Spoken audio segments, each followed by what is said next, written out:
So let's talk a little bit about property for a minute, because we had a big debate about property when we last met, even though we're not a million miles away. Yeah. But here's something really interesting. Tell me if I'm wrong, but did you not have your Bitcoin taken from you, your bank closed, your cars taken from you, but your property, they couldn't do nothing?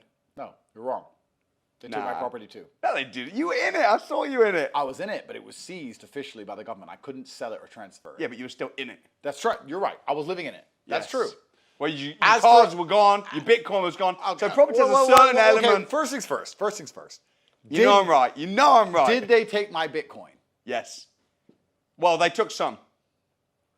They took some Bitcoin from an exchange. But they didn't take your property either. I bet you got loads of... I know you personally have got a load of property that they didn't touch. But let's imagine I had Bitcoin somewhere else. They didn't take that. They couldn't. Yeah.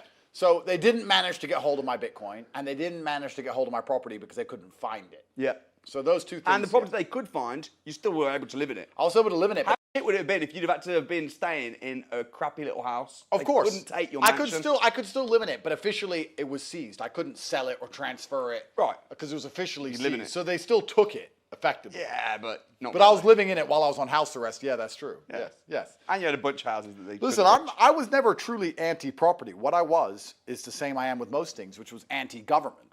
Let's analyze this. If you bought a house in London 10 years ago, your contract with the government is that your taxes are not going to go up and the crime's not going to go up and the house is going to be worth a certain amount of money. But of course, the government has done nothing but run London into the ground, put your taxes up, and surround your house with fucking thieves. Still gone up though. Of course, it's still gone up. And I'm not anti-property. What I'm saying is, I get it. When you look to buy a house, Bitcoin. I have millions in Bitcoin. Yeah. Yeah. So I think we're not a million miles away. Yeah. Maybe.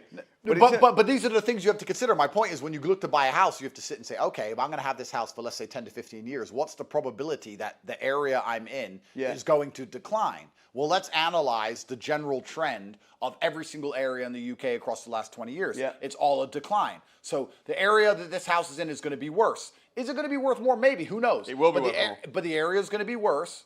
That's nearly guaranteed. Will taxes go up? Nearly guaranteed, yes. Yeah. Will stamp duty or property tax or inheritance tax or any of these council tax, will all of these go up? Probably yes. But you get around those. Of course, but it's difficult to calculate.